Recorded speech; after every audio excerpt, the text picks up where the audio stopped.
How far you are from the city does not matter when you buy an investment property.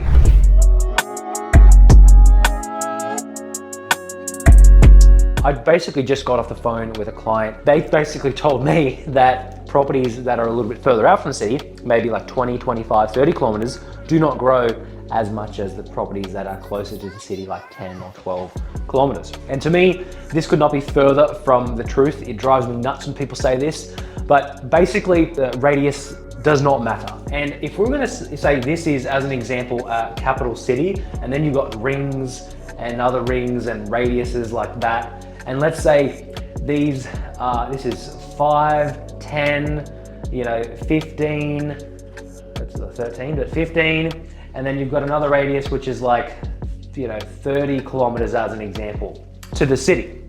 Now, along with this video, me explaining a few things that I've learned, and just to open up your mind and share a few important facts about property investing, there's going to be a few links that pop up in this video or down below, and hopefully a few different articles that show. But basically, I've been saying this, it doesn't really necessarily matter about how far you're from the city. Look, we should buy within about 45 kilometers and closer to a major capital city. Usually, sometimes it could go a little bit further, but most of them are between 2 kilometers and 45 kilometers, but most of them in between 2 kilometers and like 30 kilometers, 90% of them, right? So usually we fall in with these rings in all the types of properties that I bought for myself and that I buy for clients every single day, whether it's a house, townhouse, unit, villa, duplex, whatever it is. So hopefully the articles pop up, but basically this has been proved, like this theory that people have that you must buy within 5 kilometers, that you must buy within 10 kilometers is completely false. And these articles actually prove it, and I was actually featured in one of them. But one of the articles should pop up that basically proves this.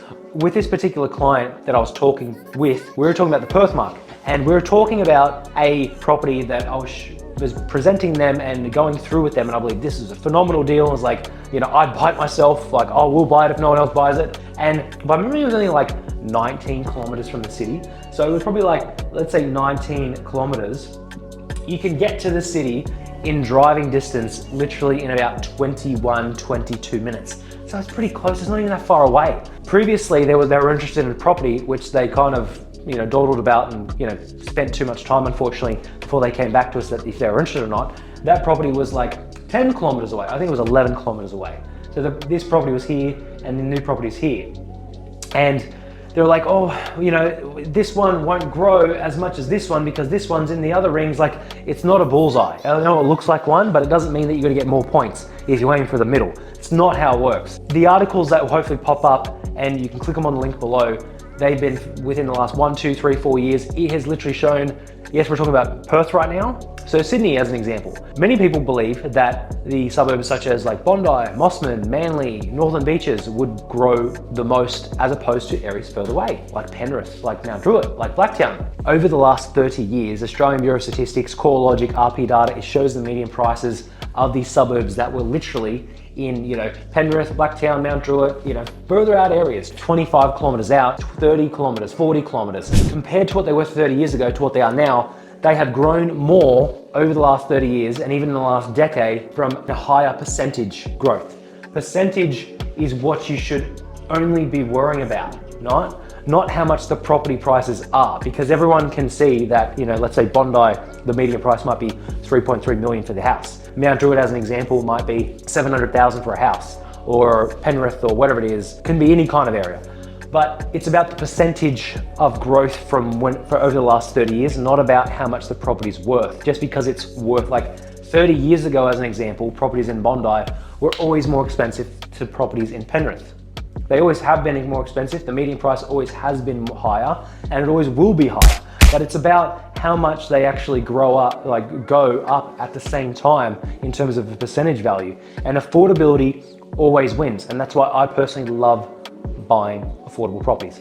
So that is one example that shows that Sydney over the last 30 years, further out areas have actually outperformed in close areas. Another one which should hopefully pop up is Brisbane as an example. I have bought hundreds and thousands of properties throughout Brisbane. I own 40, 50, I don't even know how many I own. One of the best high growth suburbs over the last 3 years, if you click on the link that will hopefully pop up with an actual article that shows you, again, data, which is directly from Australian Bureau of Statistics, CoreLogic, all that kind of stuff. it shows the growth over the last even 3 years. The last 3 years, areas which were again 25 to 22 plus kilometers out grew more in Brisbane over the last 3 or 4 years than areas that were 5 kilometers. These are, you know, $1.2, $3 million houses, 1.5. These were, you know, 300K houses, 400K houses. Now they're like 700K houses. So these went from, you know, let's say on average of 300,000 to now 600,000. They doubled in like 3 years. These went from, let's say, 1 million to like 1.7 as an example. So they've gone up 70%. These ones out here have gone up 100% because of affordability. More people could afford the 600K property than they can afford the 1.7, $3.7 million property. That's Sydney, Brisbane. Now if we go to Adelaide as an example, another link which, you know, the marketing team will hopefully find for me is that literally in areas that I bought in that are a little bit further out, your Manapara, Salisbury, Elizabeth Park, all those kind of areas, many people used to laugh at me for buying properties in those locations.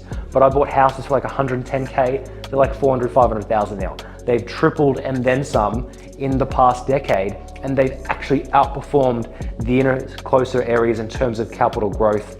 So because I strategically picked them up in those locations. And this is exactly why I want to do this video, going on a bit of a rant now. When that client said properties closer in grow more, it kind of just made me like, oh, you know, it's just very frustrating because people obviously don't watch these videos and they don't understand, and they should.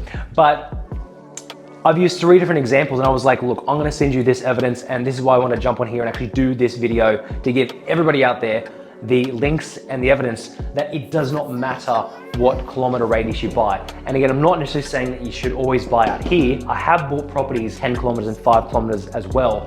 But there is a saying which is very true and very clear, is that, I don't know who says it, but it makes sense in terms of property investing. A rising tide raises all the boats. So when the tide comes in, all the boats that are in the water, they're in the ocean, they get raised up at the same time. And it's exactly the same with property. And that's why I personally have bought houses, townhouses, units, villas. I don't care what type of property it is. All the properties, as an example in Brisbane, whether you bought a house, a townhouse, a unit, if you're a previous client watching this video, if you bought like 3 years ago, it probably would almost be double what it's worth, whether it's a house, a townhouse, a unit, because it raises all the properties when a